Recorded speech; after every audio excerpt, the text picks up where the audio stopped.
Buenas noches para todos.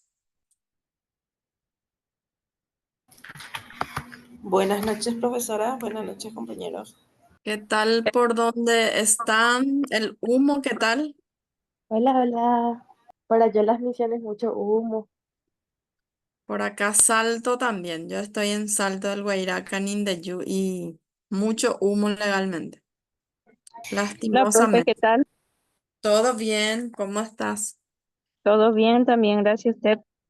Me alegro. Cualquier cosa me pueden escribir en mi número si necesitan algo, aclarar algo.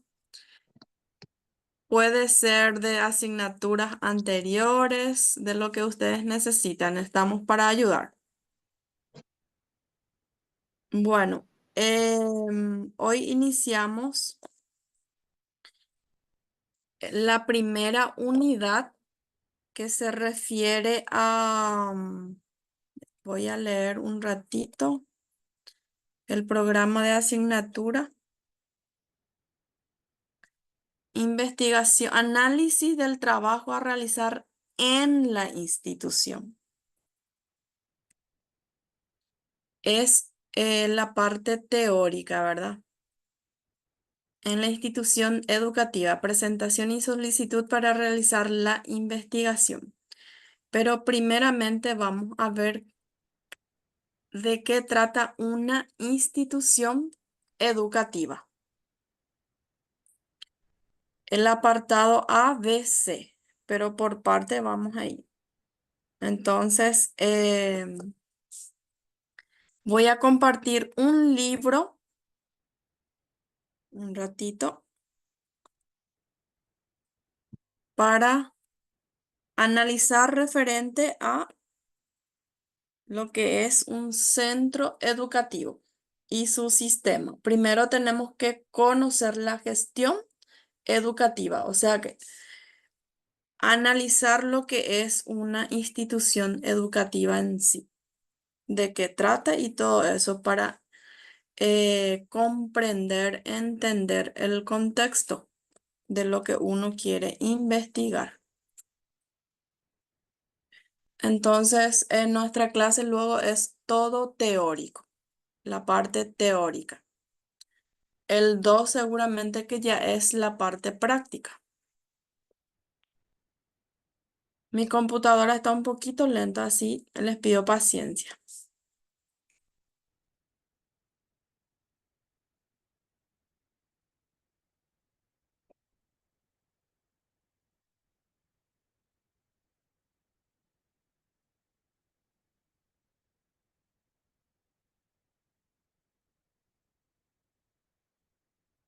En la plataforma yo ya alcé la tarea y este libro. La página 19 hasta el 34 es lo que vamos a estar analizando del libro.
La tarea sobre este libro, en la misma tarea ustedes descargan completan ahí y suben. Por el archivo van a poner sus nombres para que no aparezca, por ejemplo, tarea 1 y así. Por eso les Buenas noches. puse tarea 1, coma, nombre y apellido. Entonces ustedes completan por el nombre del archivo, o sea, de Word, sus nombres, nombre y apellido.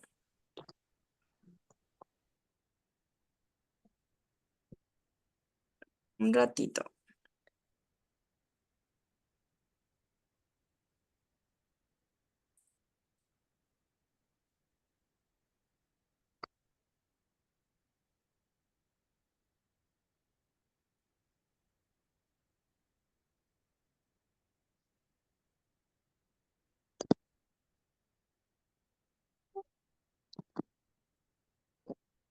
Ahora voy a compartir.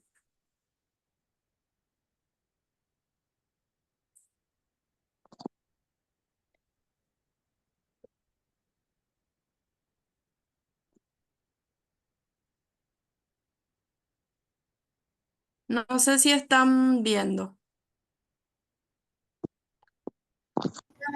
Sí, profe. Vamos a analizar la página 19 al 34. La tarea va a ser desde esa página, esas páginas, desde el 19 al 34. Después voy a compartir la tarea em, para mostrarles cómo es lo que vamos a trabajar.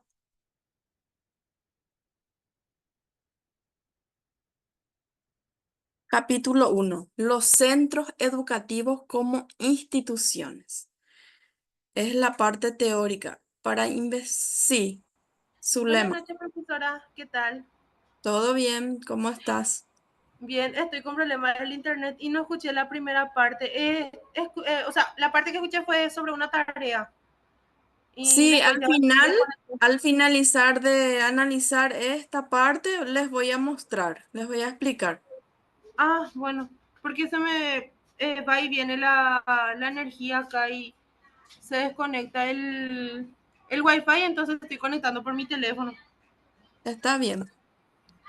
Bueno, Gracias. primeramente, para comprender por qué existen los centros educativos, si nosotros vamos a analizar una institución educativa y qué es lo que nosotros vamos a hacer ahí. Si vamos a hacer una investigación, tenemos que entender primeramente de qué son los centros educativos, por qué existen desde la historia. Esto es para tener un conocimiento general, una idea de lo que es los centros educativos y sus conceptos, sus definiciones y su historia también. En el mundo todavía existen muchos países en los que buena parte de la población infantil no está escolarizada. Sin embargo, nuestra cultura nos resultaría impensable sin las instituciones dedicadas a educar. Nuestro interés es aproximarnos a la historia y al sentido de las instituciones educativas, o sea, la historia de las instituciones en sí y su sentido, el porqué de su existencia, y observarla sobre todo como una respuesta organizada al servicio de unas necesidades sociales. Acá nos dice que las instituciones educativas son respuestas a necesidades sociales. No puede existir una cultura sin una institución educativa. Entonces, acá nos dice parcialmente insatisfecha, sin olvidar que al mismo tiempo ofrecen respuestas a unas necesidades profesionales, personales y económicas de los educadores. Entonces, también las instituciones educativas responden a las necesidades profesionales, o sea, a los profesionales que estudian ser docente, personales, nosotros que somos estudiantes para capacitarnos, por ejemplo, e influye mucho en la parte económica de los educadores. Y no solamente eso, en todo el país. Sin la educación no nos vamos a desarrollar como persona, como comunidad, como país. Entonces, sigue diciendo, cualquier colectivo social necesita que las nuevas generaciones incorporen sus maneras de pensar, de hacer y de ser. Este proceso les ayuda a integrarse y a convertirse en miembros activos de la sociedad. Entonces, las nuevas generaciones se tienen que incorporar en sus nuevas formas de pensar, de hacer y de ser. Y eso lleva un proceso para que sean activos en la sociedad. En cambio, los centros educativos se crearon básicamente para cumplir una función social compleja. Los centros educativos se crearon para cumplir una función social compleja, o sea que para responder a muchas necesidades. Y uno de ellos acá nos dice educar a las nuevas generaciones. Por eso está, por ejemplo, desde el maternal hasta el doctorado, todos los niveles de formación. Prácticamente desde 3 años, ¿verdad? Educar a las nuevas generaciones de cada colectivo social. De este modo se ha intentado garantizar que la población joven adquiere unos conocimientos que, entre otros efectos, permiten resolver determinadas necesidades y problemas que tiene planteados o que genera la propia sociedad. La educación es para resolver también problemas. ¿Para qué, por ejemplo, es la ciencia, la tecnología? Siempre es para resolver los problemas. Un ejemplo concreto. ¿Por qué se creó la lavarropa para las amas de casa? Porque las mujeres ya salieron también anteriormente, más se quedaban en la casa, no tenían la oportunidad para trabajar afuera. Pero con el feminismo, la liberación de la mujer y los derechos de la mujer, se les dio oportunidad para trabajar. Y para responder a una necesidad de no dejar de lavar a mano, que lleva mucho tiempo, mucho sacrificio, mucho esfuerzo, gracias a la ciencia y la tecnología se crearon lavarropa. Es nada más un ejemplo, ¿verdad? Hay muchas innovaciones tecnológicas. La tecnología va de la mano con la ciencia. Si no existe la ciencia, los conocimientos, no se va a poder innovar nada. Por eso es importante una institución educativa en todos sus niveles. Por eso nos dice, de este modo se ha intentado garantizar que la población joven adquiere unos conocimientos que, entre otros efectos, permiten resolver determinadas necesidades y problemas que tiene planteados o que genera la propia sociedad. La ciencia, el estudio, los conocimientos siempre es para resolver algún problema. Para resolver nuestras necesidades. La escolarización ha aparecido cuando las pautas culturales y la organización social se han vuelto más complejas, siendo necesario encargar las tareas educativas a un colectivo de profesionales. ¿Quiénes son los? ¿A qué se refiere cuando habla de colectivos de profesionales que realizan diversas acciones pedagógicas? ¿De quién se está hablando aquí? Es para analizar este texto nomás y para conocer por qué surgen, por ejemplo, las instituciones educativas y para qué sirve. Tamara, ¿a qué se refiere cuando esta parte cuando dice la escolarización ha aparecido cuando las pautas culturales y la organización social, o sea, la cultura en sí en una sociedad, se han vuelto más complejas? Entonces, había una necesidad de que un grupo de personas o colectivos profesionales realicen diversas acciones pedagógicas.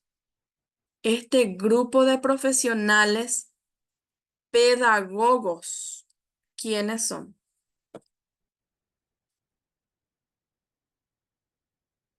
Se refiere a los docentes.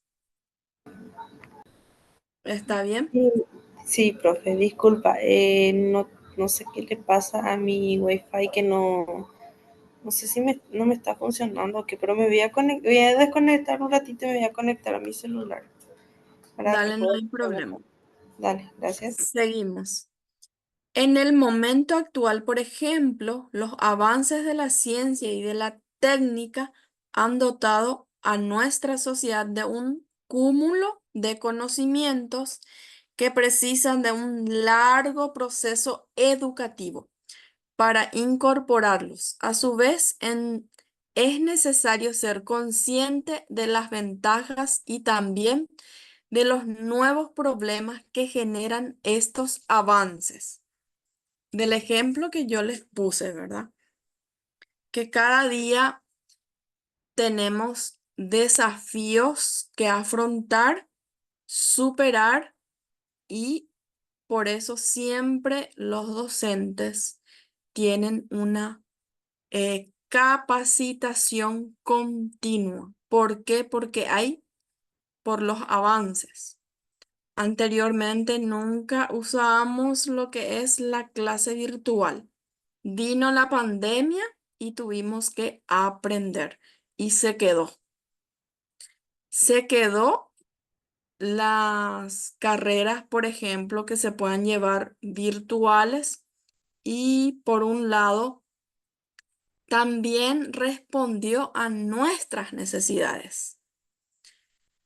Ustedes, algunos seguramente que están en sus casas, sin tener que salir de su casa e irse a una institución, a una facultad, presencialmente lo están haciendo desde su casa. No sé si, pregunto nomás, aprovecho el momento, si les parece bien las clases virtuales o es mejor las clases presenciales. ¿Qué opinan ustedes? Profe, Sí, eh, la verdad que depende mucho de cada uno otra vez, porque todo va a resultar si es que uno le pone un empeño, porque en las clases virtuales se aprende y se pone en práctica también muchas cosas. Y en la presencial también, eh, pero de repente diríamos que no siempre lo presencial sería lo ideal tampoco, porque de repente uno va y no sabe aprovechar tampoco en lo exacto. presencial. Sí, Entonces, así. todo depende de uno para que le resulte o lo presencial o lo virtual. Porque de Sí, repente lo virtual, si yo no estoy atenta, si yo no le estoy dando ese seguimiento constante o la conexión constante o de que no pude conectarme y si yo no después no veo el video, no me hago tiempo, no me va a resultar comprender lo que se está desarrollando también. Y voy a hacer todo va y va y como se dice en mi trabajo. Entonces depende exactamente. de uno cómo lo aprovecha, o el virtual o lo presencial. Para mí, en mi caso, ahora con mis 39 años, me resulta más bien el virtual que presencial, por el tiempo, por el trabajo que tengo. Entonces me ahorro mucho el salir otra vez de mi casa, ir a esperar colectivo, llegar a hora, todo ese. Entonces yo debo de aprovechar este virtual, ¿verdad? En mi caso, de repente para jóvenes que salen recién de lo que es el nivel medio, capaz ese presencial les resulte mejor, ¿verdad? Porque capaz que todavía no tengan hijos, no tengan otras ocupaciones y están estudiando nomás. Pero para nosotros que ya trabajamos, en mi caso, para mí me resulta ahora el virtual mejor. Entonces depende cómo nosotros lo tomamos y cómo le Exactamente. agarramos el hilo de aprovechar o tanto presencial si tengo o lo virtual también. Me va a resultar, todo depende de mí. Está bien, es muy cierto lo que decís. Muchísimas gracias. Bueno, continuamos porque es un poquito largo. Se dan cuenta que muestra página 15 acá arriba, pero en la hoja muestra 19. Entonces, ustedes van a anotar lo que dice la hoja, desde la página 19 al 34. La expansión del conocimiento, las dificultades para adquirirlo, las posibilidades de comunicación que ofrecen las nuevas tecnologías y los cambios sutiles en las nuevas formas de vida social hacen necesario un planteamiento de la función que ejercen las instituciones educativas y del papel que han de asumir los profesionales de la educación.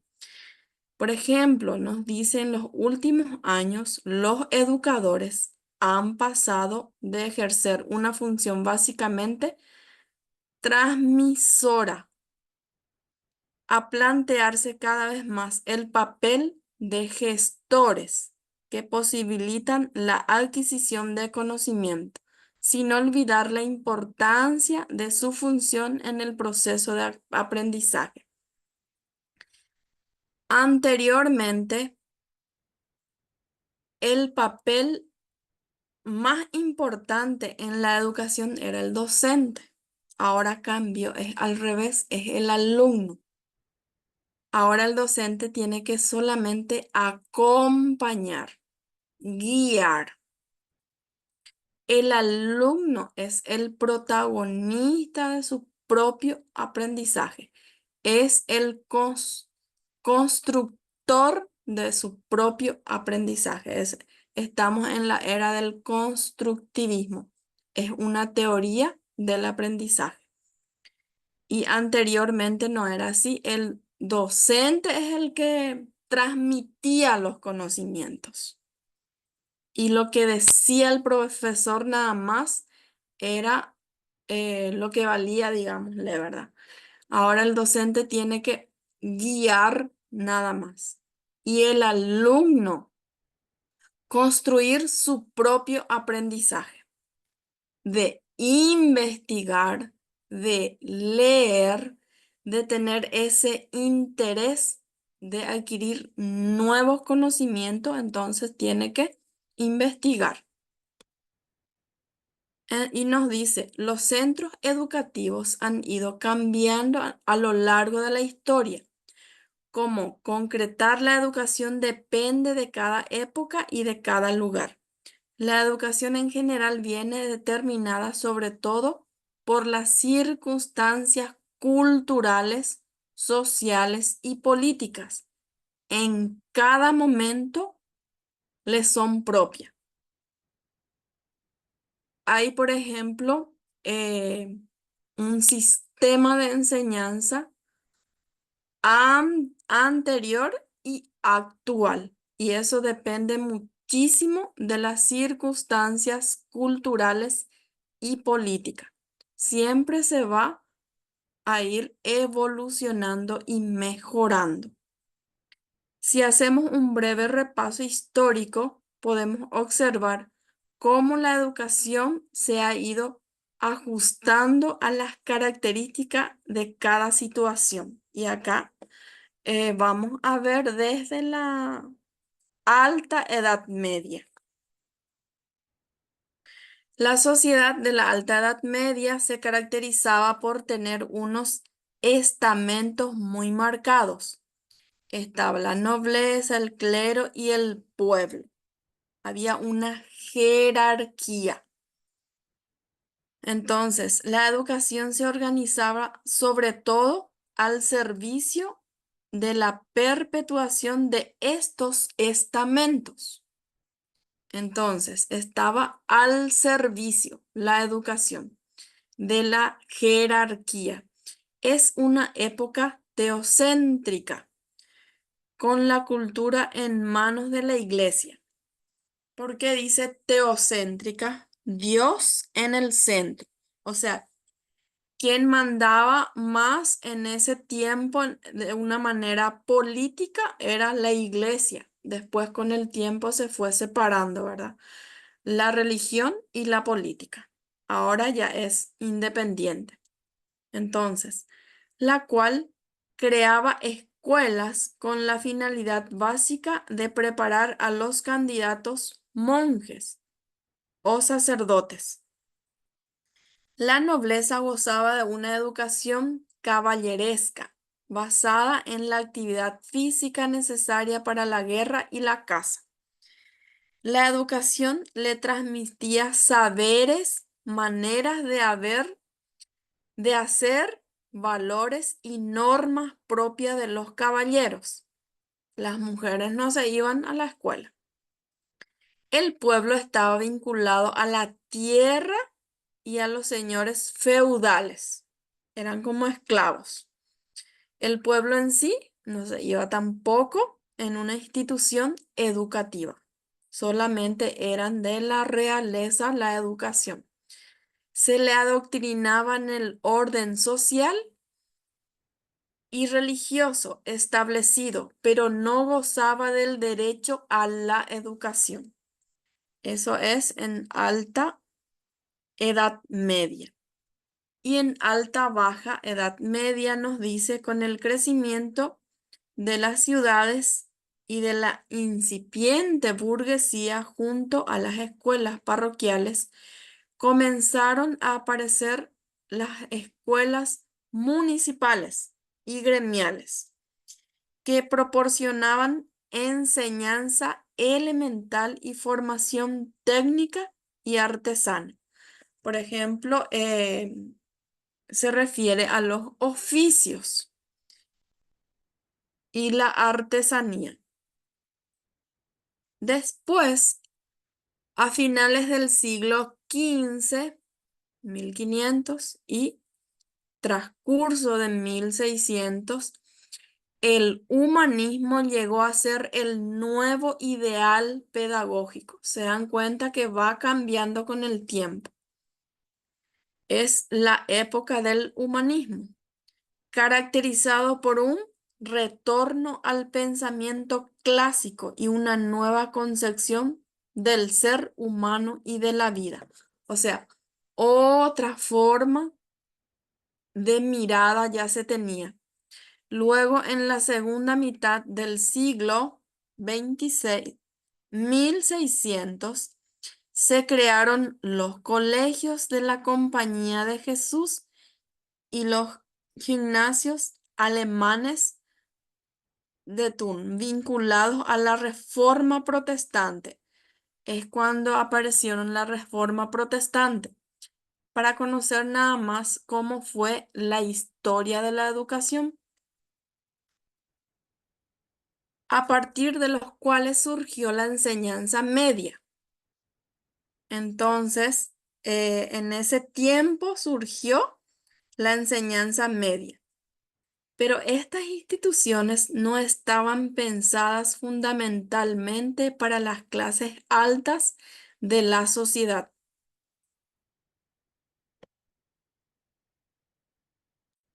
En el siglo XVII, vinculado al llamado realismo pedagógico, encontramos la figura de Comens, que además de sus brillantes ideas pedagógicas, se preocupó por el acceso a la educación de las clases populares. Imagínense en el siglo XVII, intentando despertar el interés de los gobernantes. Durante el mismo siglo se crearon las escuelas pías y las escuelas cristianas, con la intención de extender la educación a las clases populares, o sea, para el pueblo. ¿Cómo se dan cuenta cómo de a poco se fue abriendo una institución educativa? Primero era para la realeza. Después se abría para, por ejemplo, para estudiar oficios al pueblo y los seminarios para los sacerdotes. Durante el mismo siglo se crearon las escuelas pías y las escuelas cristianas, con la intención de extender la educación a las clases populares. Entonces aquí se crearon para el pueblo algunas instituciones, o sea, escuelas, dice. Pero la realidad a finales del siglo XVII es la cuna de enseñanza primaria mal entendida. Recién ahí inició una institución, o sea, la enseñanza primaria y mal entendida al final. Y con una gran parte de la población sin escolarizar o escolarizada en condiciones precarias. En el siglo XVIII es el siglo de la Ilustración, que entendía que el conocimiento y la razón eran necesarios para promocionar la felicidad universal. Es en el siglo en donde nació la Ilustración. El concepto moderno de escuela es heredero de la Revolución Francesa. La enseñanza comienza a considerarse una cuestión de Estado. O sea que la enseñanza se dieron cuenta, por eso dice Ilustración. Es como que se les prendió la lucecita, ¿verdad? Que la enseñanza era muy importante para promocionar la felicidad universal. O sea, lo que quiere decir es el desarrollo de una sociedad o del mundo, ¿verdad? Mundial, por eso dice universal. Y es ahí donde nació el concepto del moderno de escuela. Es heredero de la Revolución Francesa. Entonces, la enseñanza comienza a considerarse en ese entonces una responsabilidad del Estado. A partir de este momento histórico aparecen informes, proyectos y planes de estudio sobre la escolarización. Y ahí ya se inició lo que sería como un sistema de educación. Y acá nos dice, en Cataluña y en el Estado español no hubo ningún tipo de reglamentación general de la enseñanza hasta finales del siglo XVIII. Después pasamos directamente a lo que es, acá nos dice, el gobierno era el encargado de elegir los libros de texto que se utilizarían con los avances científicos y la industrialización. La ciencia y la técnica adquirieron un puesto importante en la sociedad, incorporándose progresivamente al currículum de los sistemas educativos. El siglo pasado. Con la entrada en el siglo XX se van configurando las competencias de los estados en materia educativa. Por ejemplo, en el Estado español, en el año 1900 se creó el Ministerio de Instrucción Pública, así se llamaba. En 1902, los sueldos de los maestros dejaron de estar a cargo de los ayuntamientos y pasaron al Estado. Imagínense, recién en el 2020.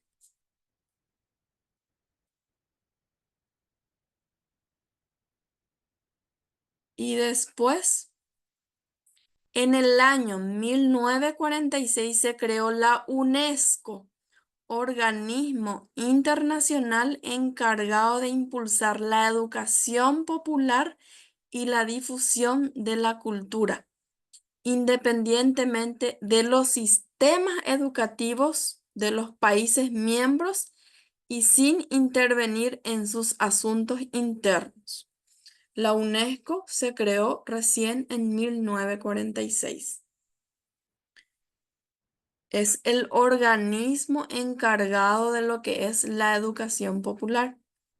En 1948, la Organización de las Naciones Unidas, ONU, como consecuencia del descalabro provocado por las dos guerras mundiales, aprobó y publicó el texto de la Declaración Universal de los Derechos Humanos. Y en el artículo 26 señala, esto es muy importante que ustedes como docentes conozcan estos organismos y para qué sirven, ¿verdad? O sea, la historia de la educación. Acá nos dice en su artículo 26 señala, toda persona tiene derecho a la educación que será gratuita, al menos en el grado elemental. La enseñanza elemental es obligatoria. La educación ha de tener al pleno desarrollo de la personalidad humana. De hecho, los principios de la Declaración Universal de los Derechos Humanos se recogen en las constituciones de muchos estados democráticos. Nosotros, por ejemplo, ¿hasta la media es obligatorio o es hasta el noveno? Hasta el noveno, profe. Sí, hasta el noveno. Educación escolar básica. Es obligatorio, pero no se cumple. En Brasil, por ejemplo, un niño que de repente deja de irse a la escuela, el docente tiene la obligación de hacer un informe a un estado en donde, o sea, directamente le denuncia a los padres por no enviarle a sus hijos a la escuela. Esto no pasa en nuestro país. Dice que es obligatorio, pero hay muchos niños que dejan su sexto grado, tercer grado y así. Hola, No, profe, no sé perdón, qué experiencia ustedes tienen. Yo perdón. conozco a muchos que dejaron su sexto grado, séptimo grado, eso y nunca hacen nada. Mm, Profe, sí, generalmente los directores son los encargados en comunicar a la CODENI a través de informes que el niño no está asistiendo. O sea, se hace un seguimiento desde qué fecha más o menos no está asistiendo mal niño o el alumno y se pasa el informe. Y ya la CODENI creo que se encarga de eso con los padres. La misma cosa cuando una alumna menor de edad está embarazada, por ejemplo. ya, está bien. Bueno, y continuando avanzando un poquitito esta parte, en el 2002 el gobierno del Estado español, por ejemplo, un ejemplo nada más, aprueba la Ley Orgánica de Calidad de la Educación. Y ahí está su sigla. Los cambios sociales y tecnológicos que configuran un sistema social complejo afectan al sistema educativo. Entre otros aspectos, manifiesta la voluntad de reducir la tasa de abandono no escolar en la educación secundaria obligatoria, eso es en España, de integrar al sistema de educación el alumnado procedente de la inmigración y de potenciar la cultura del esfuerzo, eso es en España. Ahora nosotros estamos leyendo lo que es la historia, cómo fue la historia de las instituciones educativas, cómo se fue desarrollando, ¿verdad? En la otra clase vamos a analizar lo que es de nuestro país específicamente. Es otro libro que vamos a analizar la parte más importante nada más. ¿Por qué les digo esto? Porque seguramente que algunos, ¿y por qué vamos a saber por qué es importante saber de España o esto, ¿verdad? Claro que sí. Cultura general, tenemos que saber la historia de cómo se fue desarrollando la institución educativa. En la próxima clase vamos a analizar lo que es nuestro propio. En la tercera clase vamos a aprender lo que es la investigación, metodología de investigación. Cómo hacer una investigación porque en el primer contenido nos pide eso. Bueno, eso entre paréntesis.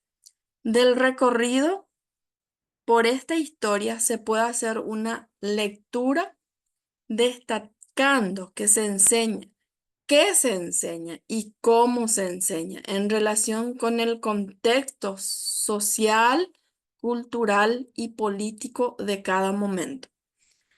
También podríamos ver cómo han evolucionado los centros educativos. Estuvimos viendo, pero nuestro interés se centra en las instituciones educativas de nuestros días, cómo están organizadas, cómo funcionan y por qué. O sea, ahora, cómo está organizada, cómo funciona. Entonces, teniendo presente los objetivos educativos que la sociedad cultural les encarga. O sea, ¿por qué se expresa de esa manera? Para responder a la sociedad. ¿Se acuerdan que al principio era para resolver los problemas de la sociedad? Actualmente podemos caracterizar diferentes tipos de centros educativos en función, estoy aquí, en función de la población que acogen las edades y el recorrido académico del alumnado. Por lo que respecta a la educación infantil y primaria, nos encontramos con escuelas unitarias y graduadas y escuelas de una, dos o más líneas. Los institutos de enseñanza secundaria acogen al alumnado de 12 a 16 años en escolaridad obligatoria y al alumnado de más de 16 años que realizan el bachillerato o ciclos formativos. Las universidades acogen al alumnado interesado en cursar enseñanzas superiores. Acá nos dicen de acuerdo a la edad, porque cada país tiene su sistema educativo. Anteriormente nosotros teníamos primaria, escolar básica hasta el 6º grado. Y nivel medio era el primer curso, que era mi época, primer curso hasta el 6º curso. Ahora cambió, es nuevo y cada país tiene su sistema educativo. Sería interesante detenernos en la definición de las instituciones educativas. En una primera aproximación podríamos definir acá qué es lo que vamos a entender sobre institución educativa. Acá nos dice, podríamos definirlas como organizaciones dedicadas a satisfacer una necesidad de la sociedad. Entonces, es una institución educativa, es una organización, porque habla de organización. ¿De qué les parece que trata la organización en una institución educativa? Por los cargos y sus funciones. En un colegio o escuela, primero, ¿quién está? El director. Segundo, el coordinador. Tercero, el secretario.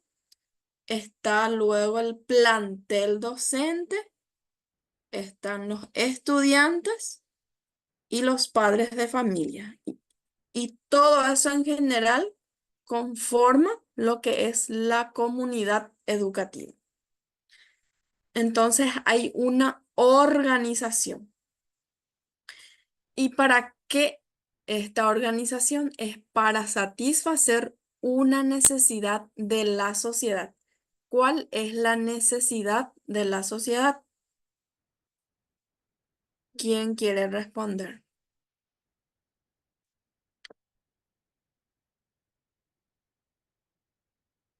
Que sus hijos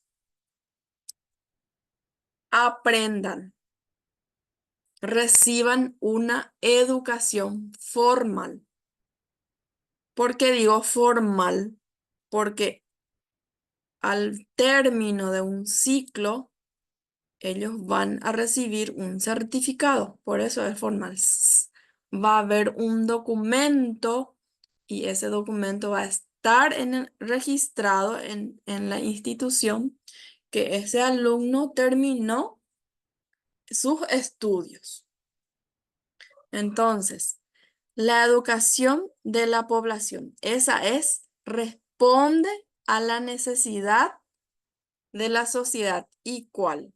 Acá nos dice, esta es la respuesta.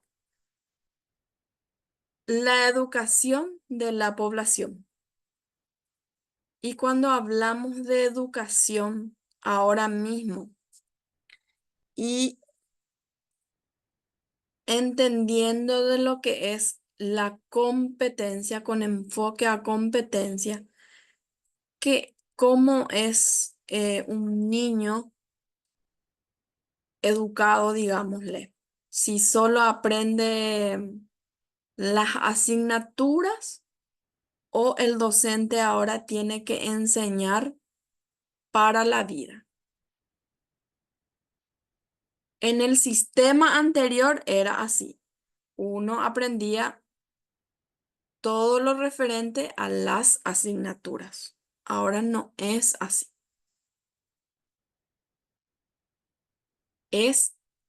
Se trabaja, se educa el ser de la persona en general.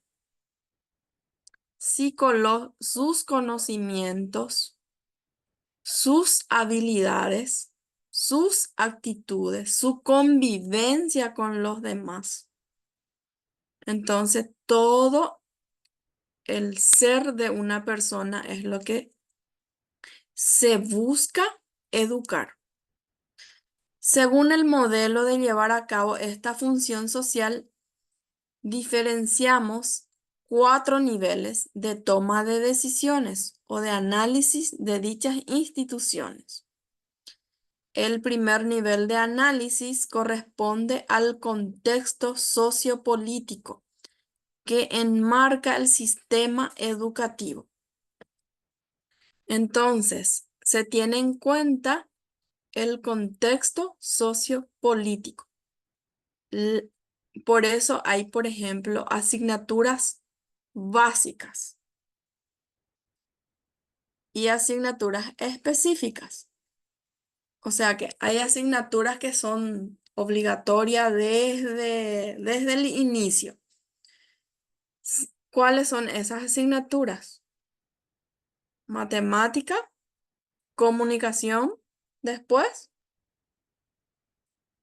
con el transcurso de cuando uno va afianzándose, va teniendo más asignaturas. Esas asignaturas que tienen más carga horaria son las más importantes. Matemática, comunicación, historia. Es un ejemplo nada más.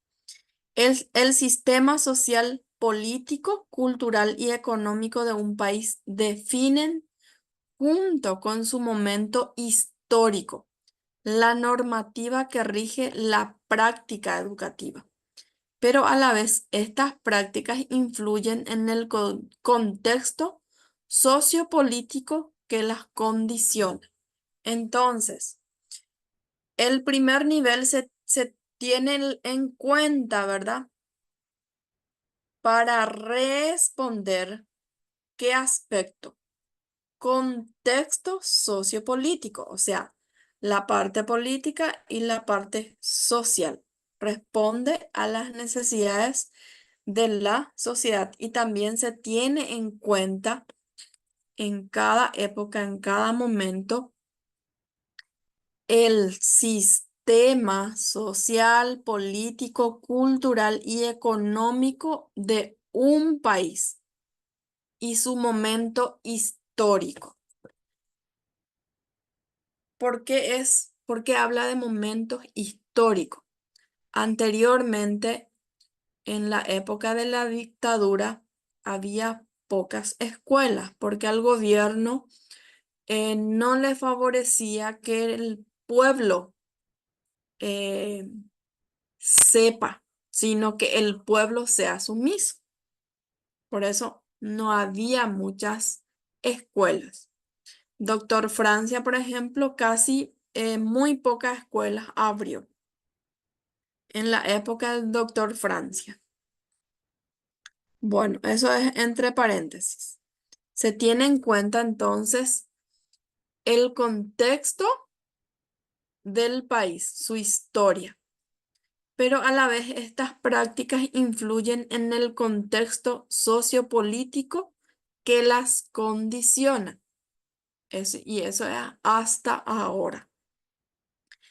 ¿Qué asignaturas se va a dar en el primer ciclo, segundo ciclo? ¿Quién decide eso? El sistema educativo. El contexto histórico, sociopolítico de la institución o del país. Depende mucho de eso. En nuestro país siempre se fue cambiando algunas cosas. Y eso vamos a ver en la próxima clase. En tanto que las instituciones educativas cumplen una función, acá nos habla de función, de la función que cumple una institución educativa. Acá nos dice que cumple una función social. Ese es en cuanto a primer nivel. El segundo nivel de análisis y de decisión es el de la administración educativa de ámbito estatal o territorial delimitado y corresponde a las personas y organizaciones que ejercen esta parcela de poder en la sociedad. Está el ministerio, los supervisores y así. Va por nivel. Quienes administran la educación. De eso habla esta parte. Primero es función social. Responde a la sociedad. ¿En qué sentido? En la educación de la sociedad. Ese es lo primero. Y después, el ámbito estatal o territorial delimitado y corresponde a las personas y organizaciones que ejercen esta parcela de poder en la sociedad. Bueno, a ellas les compete fijar reglas generales adecuadas a los requerimientos y necesidades que hemos descrito y crear una estructura organizativa que posibilite cumplir de la mejor manera posible las finalidades educativas. Asimismo, han de asegurar la transmisión y la ejecución de las decisiones tomadas. En este nivel se establecen los reglamentos, los estatutos, las órdenes, las funciones y los programas que regulan los otros niveles. Ahí están los documentos ya. En esta parte ya habla los documentos de la institución educativa. El 3, formando parte de la institución educativa, tenemos otro nivel de análisis y de toma de decisiones correspondiente al centro educativo. Acá ya baja a lo que es el centro educativo. Este se encarga de recibir las directrices procedentes del nivel superior, o sea, del ministerio, de la supervisión y así. Procesarlas y concretarlas en un proyecto pedagógico. O sea, las instituciones educativas tienen ahí, partiendo de todos esos documentos, su PEI, proyecto institucional. Proyecto educativo institucional. Tiene que bajar al nivel institucional. Entonces, este se encarga de recibir las directrices procedentes del nivel superior, procesarlas y concretarlas. Cuando se habla del proyecto educativo institucional, ahí se concreta los objetivos de los superiores, ¿verdad? Es un proyecto pedagógico mediante estrategias metodológicas que posibiliten un determinado perfil de salida de los alumnos. También vamos a hacer el trabajo de investigación y el proyecto. Ahora aquí vamos a aprender. En el 4, pasamos al 4, los grupos, clases formado por alumnos y profesores. Ahora ya está Anterior era la institución educativa. Luego en sala de clase. El grupo de alumnos y el profesor o los profesores cuando son catedráticos constituyen el nivel de base donde tiene lugar la intervención docente. Esta es la base. En el grupo ya hay institución. Por ejemplo, acá ya hay horarios, normas, programas, sistema de control que ha sido establecido desde los niveles anteriores que nosotros estuvimos ya leyendo. También forman parte, instituyen del centro educativo en la medida que pueden definir un determinado estilo de trabajo, de relación alumno-profesorado, alumno-alumno, normas de trabajo, de funcionamiento del grupo de clase, etc. Los profesores tienen un papel imprescindible en el funcionamiento de la institución educativa, al ser los que interactúan directamente con los alumnos y concretan los programas educativos. Entonces, los docentes y los alumnos concretan todas las normas, todos los programas educativos. Y esto responde ¿a qué? Al primer análisis que vimos. A la sociedad, la educación de la sociedad.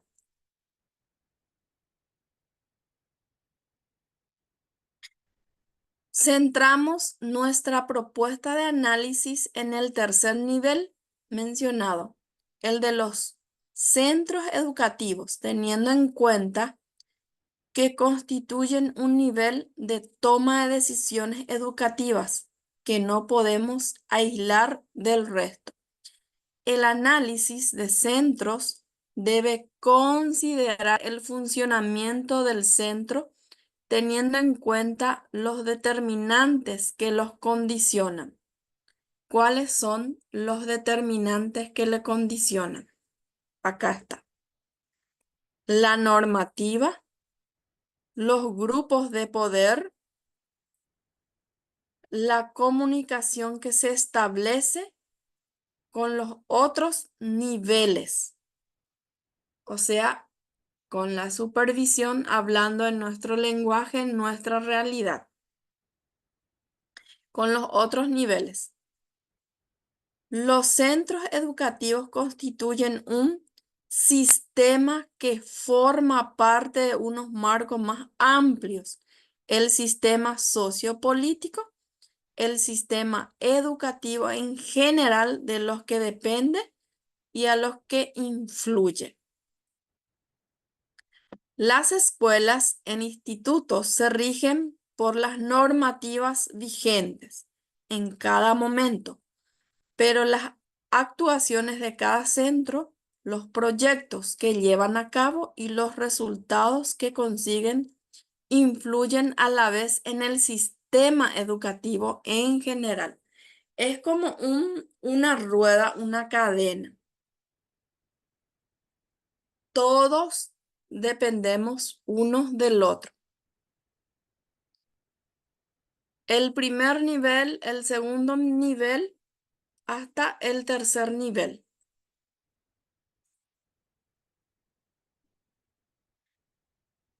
Acá último. Para facilitar el análisis de los centros educativos, como ya hemos apuntado, diferenciamos tres grandes componentes. Entonces, los centros educativos tienen tres componentes importantes: la organización, la dinámica y la tarea. ¿En qué nivel está la organización? La primera. Exactamente. Y la dinámica en el medio. Y por último, la tarea, el trabajo de docente, alumno, alumno entre alumno y así. Muy bien. Entendemos que los centros están integrados por un conjunto de personas con una determinada organización de las funciones que realizan, que constituyen lo que podemos llamar el componente organizativo. El director tiene su función, el coordinador tiene su función, el secretario tiene su función, el docente tiene su función y así. A eso se le llama la organización. La organización incluiría el espacio físico donde se lleva a cabo las actividades educativas. Tiene que ver las personas y sus funciones. También la institución tiene que ver con el espacio físico, donde está la estructura física de la institución, en donde se realizan las actividades educativas. Los profesionales que trabajan en él, los cargos que ocupan, las funciones que tienen asignadas las agrupaciones del profesorado. En la medida en que en cada centro educativo los docentes se plantean objetivos comunes y trabajan para conseguirlos, podemos hablar del segundo componente de las instituciones, la dinámica relacional entre los participantes del centro. Cuando un grupo de personas realiza una actividad, hemos de diferenciar la tarea que llevan a cabo, la relación entre las personas, su vínculo con el entorno. Ustedes, cuando están trabajando con algún primer ciclo, según todos los ciclos, todos los niveles trabajan por proyectos. En el proyecto, por ejemplo, en el proyecto es interdisciplinario, trabajan juntos. Por área se trabaja. Entonces, de eso lo que acá nos está hablando. Que el modo de relación interpersonal que se establece mientras se trabaja es de gran importancia. Si un docente no tiene le cuesta el relacionarse con los demás, entonces tiene que trabajar muchísimo su carácter, su personalidad. Es muy importante el trabajo en equipo en una institución educativa. En este trabajo en común, habla de trabajo en común, se da un determinado grado de comunicación y de colaboración. Los profesores pueden adoptar diferentes roles, pueden aparecer también conflictos, surgir diferentes tipos de ansiedades y definirse diversos estilos de trabajo. Pero tenemos que aprender a convivir con los demás, así como ustedes le van a enseñar a los alumnos a ser. Ustedes también tienen que ser un buen profesional. En la C nos dice la tarea docente constituye el tercer componente de las instituciones educativas. Cada educador realiza una serie de tareas con sus alumnos que pueden ser más o menos independientes o que pueden responder acuerdos entre una parte o la totalidad de los docentes de un centro. Aquí habla de la tarea.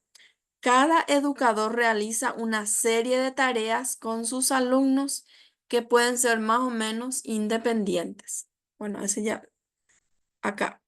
Asimismo, la coordinación pedagógica requiere de un elevado grado de planificación del trabajo en conjunto por parte de todos los componentes del centro. Programación conjunta de áreas curriculares, elaboración de créditos. Esto es la parte en forma general. Después nosotros vamos a ver lo que es el de Paraguay. Acá habla de créditos. Realización de proyectos curriculares del centro. Cada institución, por ejemplo, tiene su PEI. Luego, cada docente por áreas tiene sus proyectos. Y hay también un proyecto áulico. Está un poquito largo. No sé si a ustedes les gusta leer o ya no hay tiempo para la lectura. Acá toda esta parte habla de la organización educativa, que ya estuvimos hablando, ¿verdad? Si analizamos las partes de la organización educativa, desde el equipo educativo hasta cada docente que tiene a su cargo un grupo de alumnos, podemos entender que los segundos, al ser los que mantienen la interacción directa con los alumnos y llevan a cabo las actividades de enseñanza-aprendizaje, constituye la parte fundamental de la organización. Entonces, ¿cuál es la parte fundamental de la organización?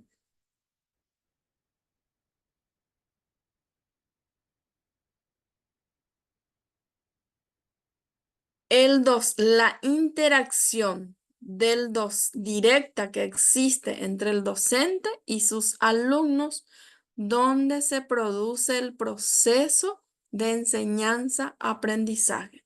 Esa es la parte fundamental, porque ahí se concreta todo el proyecto, todo lo que se propone el sistema educativo. Cada profesor ha pasado por años de preparación para aprender los conocimientos y las habilidades que necesita para desarrollar satisfactoriamente su tarea docente con los alumnos. La competencia adquirida le permite disponer de una cierta libertad de actuación, tiene algún poder decisorio y ejerce un cierto control sobre las actividades que realiza con sus alumnos. El docente también es autónomo, tiene su estilo de enseñanza. Algunos, por ejemplo, va a utilizar la estrategia de juegos, otros teatros y así. Cada uno tiene sus estilos de enseñanza, pero siempre se tiene que tomar de acuerdo al programa que se le propone, que la institución le propone. Y acá nos dice, existe diferencia importante entre los conocimientos y el talento de los docentes. Hay divergencias relativas a la concepción que tienen sobre cómo aprenden los alumnos. Hay algunos, la experiencia de cada docente es propio de cada docente. Hay alumnos, un ejemplo nada más, que le es más fácil aprender con un docente que otros. No sé si los que están en aula tienen, escuchan entre los compañeros, los colegas, así, o si alguien tiene alguna experiencia, si quiere compartir para que no duerman.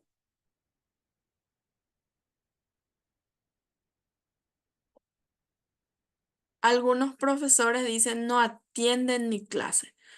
Otro docente va a decir, pero conmigo trabaja sin problema". Y así. Cada experiencia de cada docente es única. O, profe, depende también de las materias que les gusta también. Eso también influye. De repente uno se fija y en una clase de repente de matemática está más atento que en una clase de comunicación, por ejemplo. Eso puede Exactamente. pasar también. Sí, también está eso. Bueno, y acá nos dice divergencias relativas a la concepción que tienen sobre cómo aprenden los alumnos. ¿Cuál creen que es la finalidad de la escuela? ¿Cuál creen que debe ser el papel del profesor? ¿Qué objetivos consideran prioritarios para un determinado curso o ciclo educativo? ¿Cuáles son los recursos disponibles? Atiendan bien esta parte. Cuando ustedes van a analizar a una institución educativa, estas preguntas les va a servir muchísimo. ¿Qué objetivos consideran prioritarios para un determinado curso? No es lo mismo primer ciclo que segundo ciclo. Son diferentes conocimientos y habilidades. Cursos o ciclos educativos. ¿Cuáles son los recursos disponibles? No es lo mismo la capital, Asunción, y el Chaco, por ejemplo. ¿Con qué recurso cuenta una escuela que está en Chaco, en el Chaco? No me acuerdo en otra, en el módulo anterior, una compañera estaba contando su experiencia que a la mañana su marido está enseñando un ciclo, primero, segundo, tercero, todos juntos en una clase. A la tarde, cuarto, quinto, sexto, todos juntos en una clase y encima ad honores. Por eso el contexto del lugar también es importante analizar. Estas divergencias pueden o bien enriquecer al grupo o bien dificultar e incluso imposibilitar su coordinación.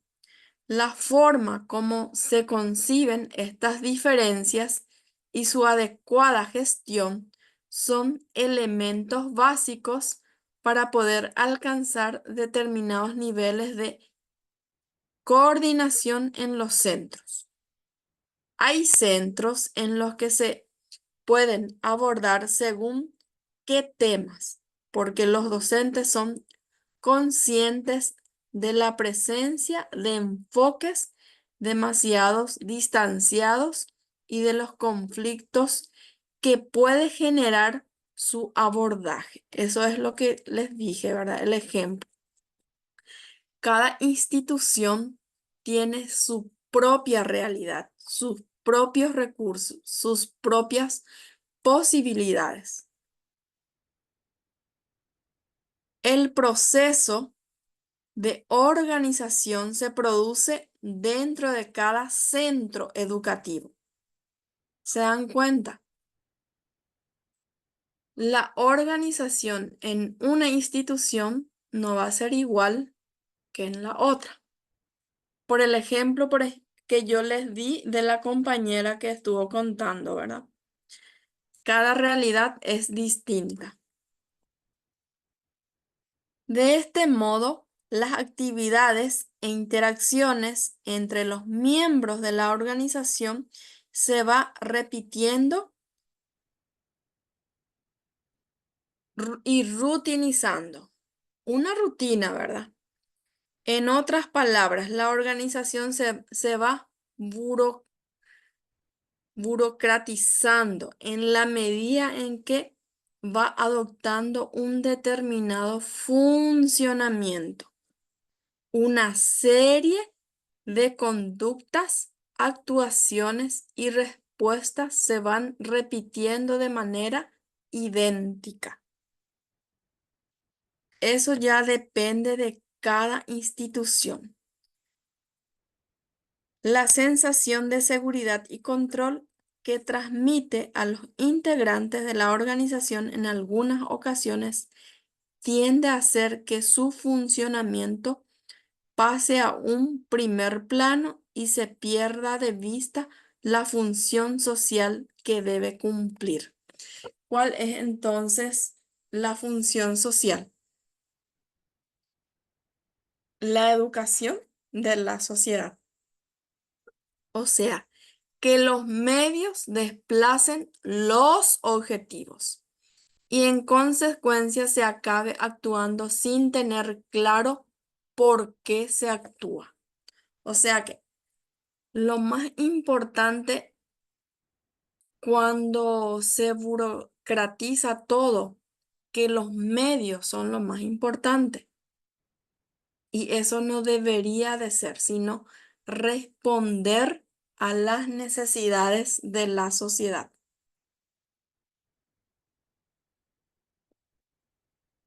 Actualmente los centros educativos son instituciones dotadas de una autonomía que les permite tomar numerosas decisiones. Una de ellas podría ser su propio análisis. Es posible que una institución revise metódicamente todos los aspectos que hemos abordado o parte que entienda especialmente importante para su mejora. Hay, por ejemplo, evaluaciones que se realizan a las instituciones. ¿Y eso para qué? Para la mejora. Tiene que haber un plan de mejora después. En ocasiones, por ejemplo, el objetivo será incrementar el bienestar dentro de la institución. Dicho de otra manera, le interesa trabajar, por ejemplo, el malestar interno, las tensiones o los conflictos que se dan.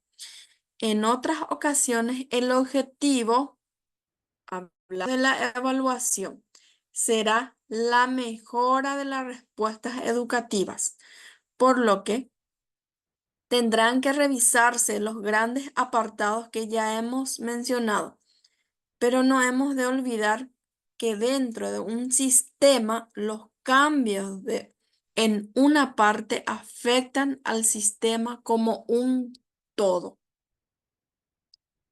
¿Se dan cuenta? Es como un círculo.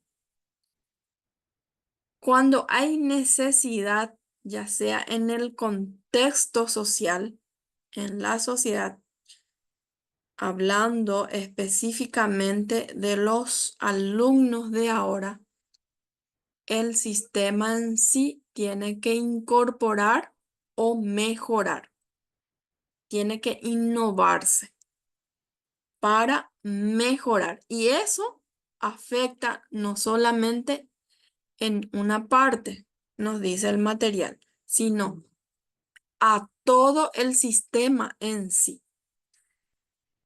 Las clases virtuales es un ejemplo.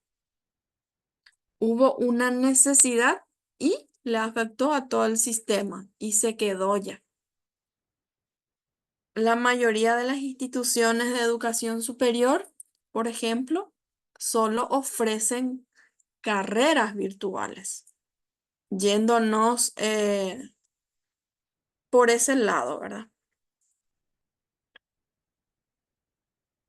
Después, hasta el 34. Acá nos habla de anatomía de las instituciones educativas. ¿Qué es lo analizable en un análisis institucional? Es una pregunta. Podríamos contestar generalizando que cualquier aspecto relacionado con la organización, el funcionamiento del centro y la resolución de las tareas que tiene encomendadas. En este capítulo, veremos cómo se concreta esta información.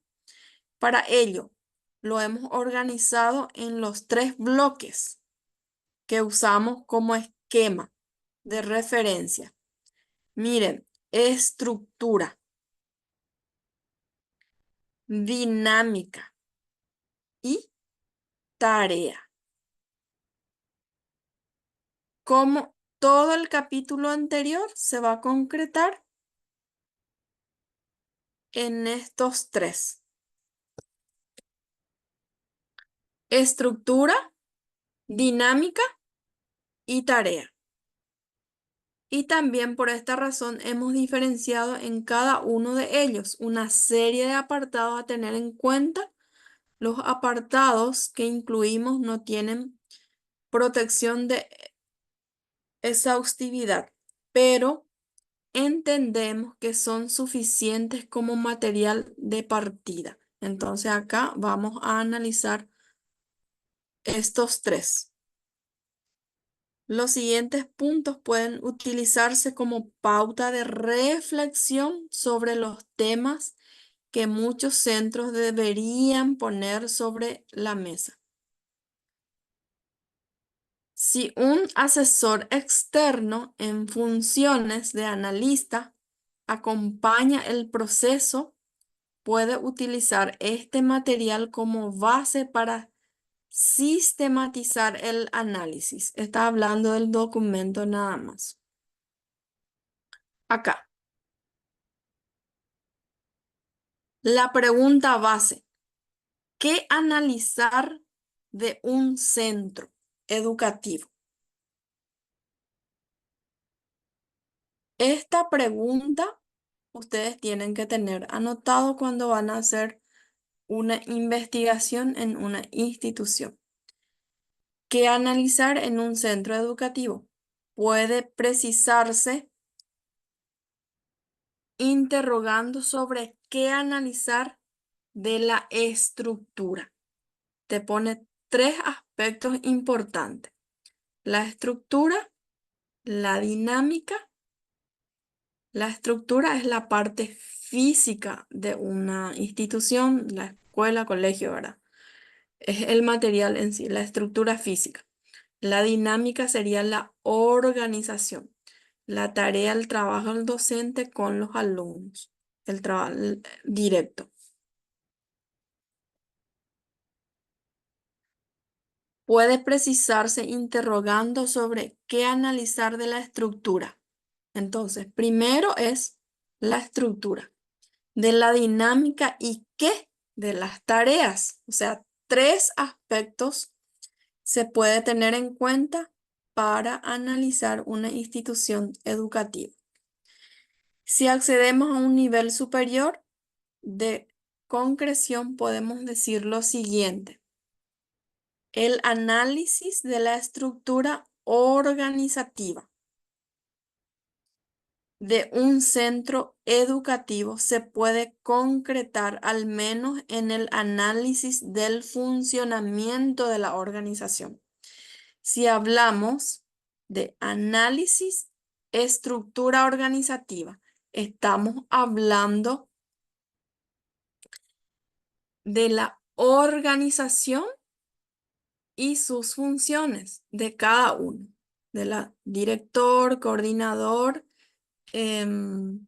secretario y así. El ministro, el viceministro, los supervisores y ahí va. Directores de área y así. Por jerarquía. Entonces, acá habla de análisis de la estructura organizativa de un centro educativo y también analizar su funcionamiento, o sea, sus funciones de las organizaciones que se dan dentro del centro, cada uno sus funciones. Y acá el análisis de la dinámica. Primero está la estructura organizativa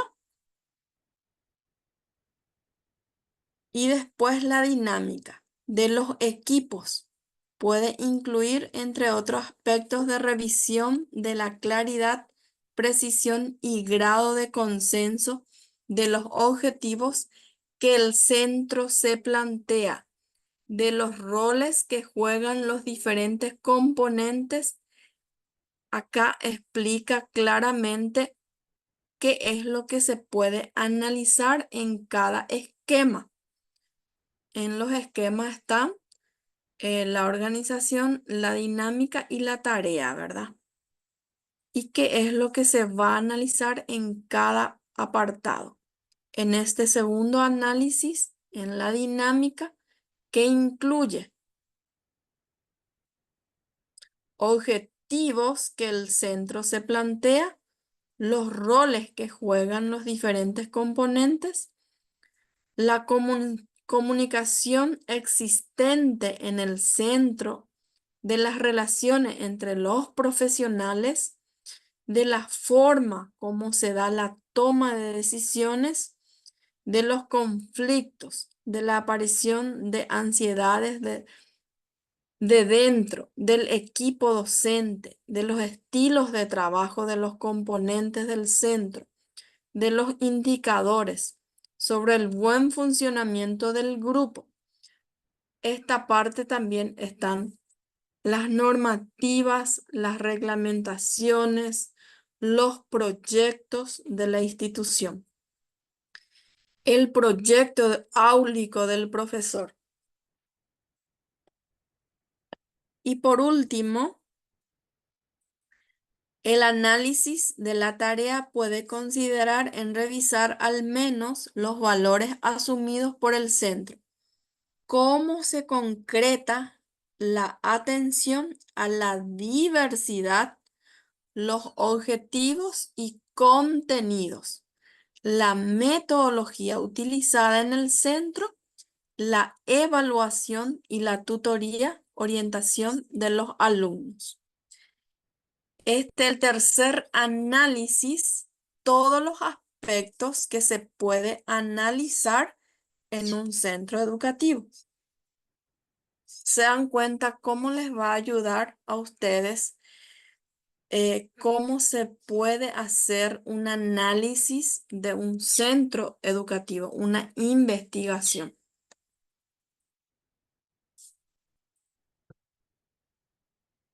Como veremos más adelante, el conjunto de todo aquello analizable que denominamos anatomía. Pero, como es obvio, el análisis se puede iniciar de muchas otras formas. Por ejemplo, contestando a las preguntas. ¿Qué problemas tenemos planteados en el centro? Cuando es algo concreto, específico. ¿Cuál es el problema? El problema general. ¿Cuáles son los temas que preciso revisar? E ir directamente a aquello que es necesario modificar. Eso es el proyecto, resolver un problema. Eso es para eso está la investigación. ¿Para qué? Siempre se parte desde un problema que se quiere resolver, o bien partiendo de una cuestión abierta, como por ejemplo, ¿cómo vemos nuestro centro? Ahí, por ejemplo, se puede hacer FODA. Y en este 32 está la estructura organizativa.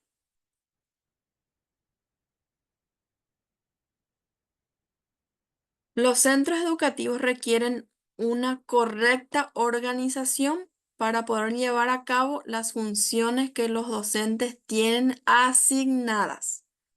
Cada centro se puede entender formado por subestructuras más pequeñas. Equipos docentes, profesor, aula. Es un ejemplo que pone con mayor o menor autonomía de funcionamiento. Los docentes, por ejemplo, un profesor del primer grado es dueño de su clase en su clase. Pero si va a trabajar con otros colegas por área, ya no es más tanto así. Por eso dice, con mayor o menor autonomía de funcionamiento. Los centros educativos son, a su vez, subestructuras de una unidad mayor en nuestro caso. El Departamento de Educación que determina en buena parte su estructura organizativa. Asimismo, los centros escolares están ubicados en entornos socioeconómicos que los condicionan. Así como les dije, el Chaco no es lo mismo que Asunción. Todo ello configura una red extremadamente compleja donde la tarea que los profesionales llevan a cabo una toma de múltiples congresiones. Es complejo. Justamente debido a la dificultad que supone estudiar la organización de un centro, las referencias que presentamos pueden ser útiles, como ya hemos dicho, para hacer una radiografía con la exhaustividad suficiente para nuestro propósito. O sea, todo lo que estuvimos hablando de la organización, del esquema que ustedes pueden tomarse para realizar una investigación de centros educativos, les va a ayudar para que ustedes puedan llevar adelante. Y acá nos habla, por último, las dimensiones del centro y sus recursos personales. Las dimensiones de un centro dependen sobre todo del número de alumnos. Por eso habla de dimensiones.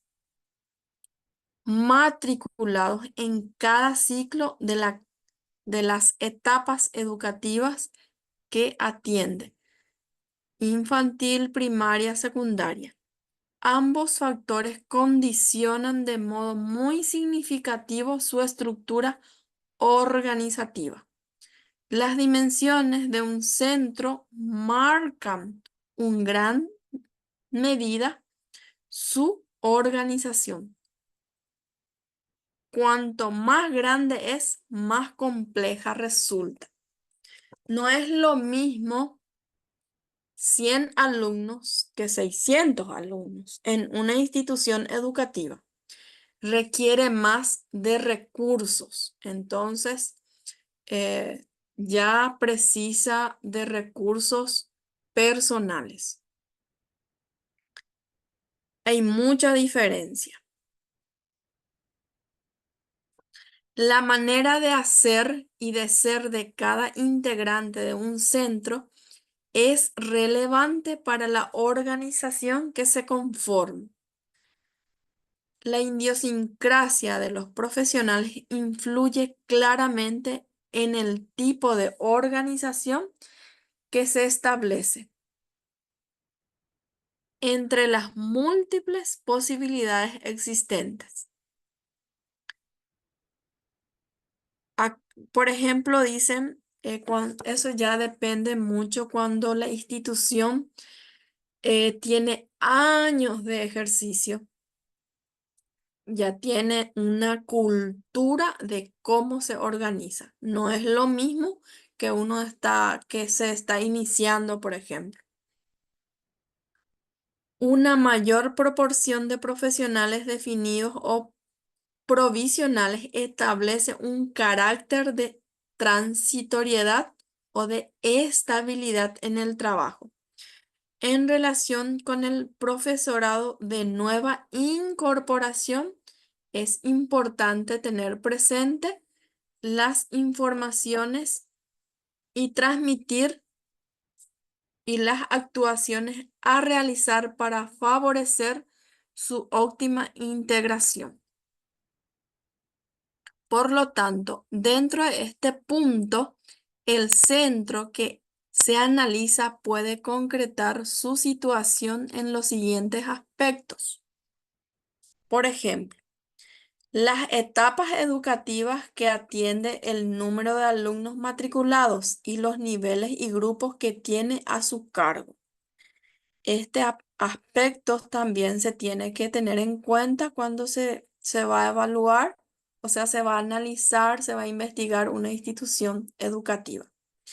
El número de profesores y su estabilidad en el centro. El número de componentes que integran el personal no docente. Los personales de servicio. Se refiere a los personales de servicio. La acogida del nuevo profesorado y del personal no docente. Algunas instituciones tienen, por ejemplo, guardias, otros no tienen. Algunas instituciones tienen, por ejemplo, eh, personal de limpieza, otros no, y así. Estructuras organizativas del centro. Creo que esta es la última parte que vamos a dar. En esta parte es un centro educativo.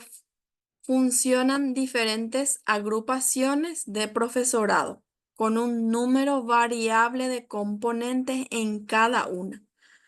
Los docentes se pueden organizar por la especialización de materias curriculares. Pueden hacer, por ejemplo, en las escuelas, para resumir un poquitito, las escuelas en los colegios trabajan por áreas cuando van a hacer sus proyectos en nuestras instituciones.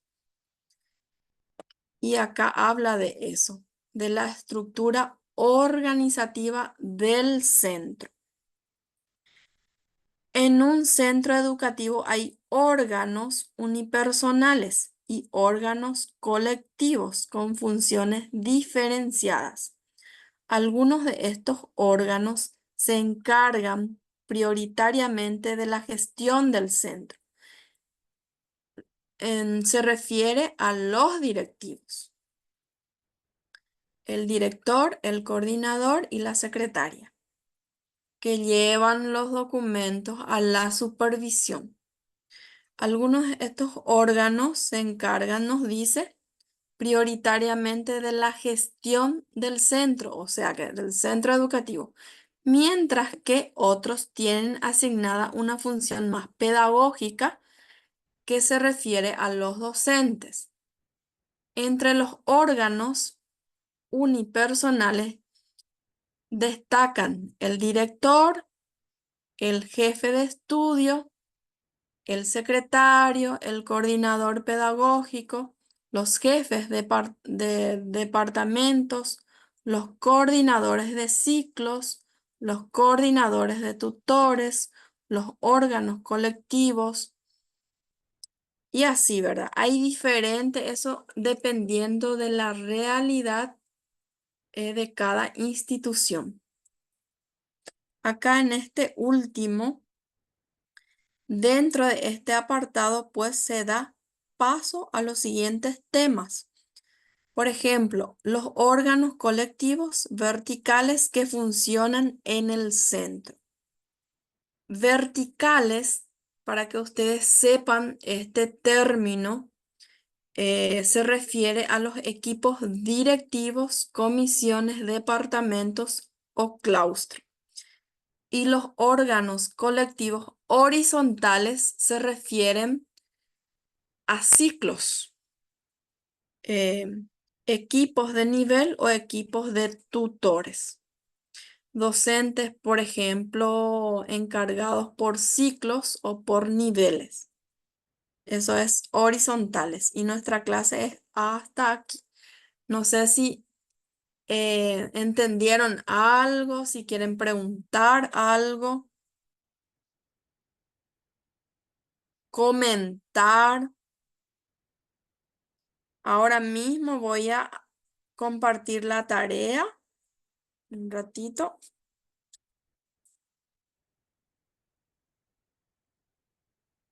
Es cortita,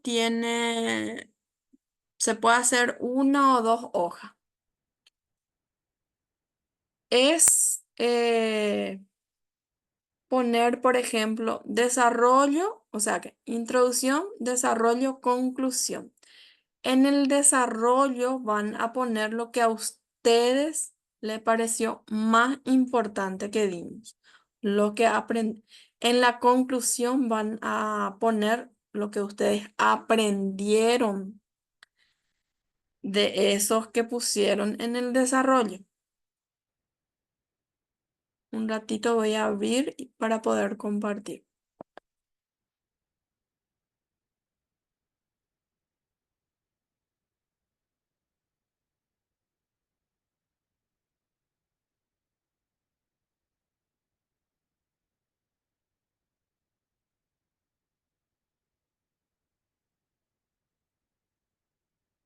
¿Qué tal les pareció? ¿Interesante o no? ¿Algo aprendieron? Buenas noches, profe. Buenas noches.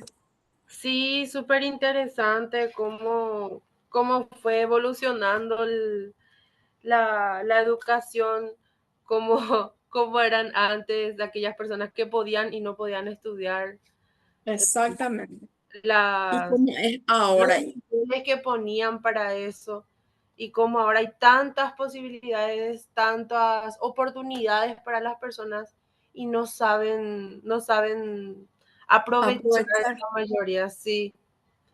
Y no sé, súper interesante estuvo la clase. Acá, por ejemplo, la compañera Ana, hoy, como tuvo algún inconveniente, no se pudo conectar.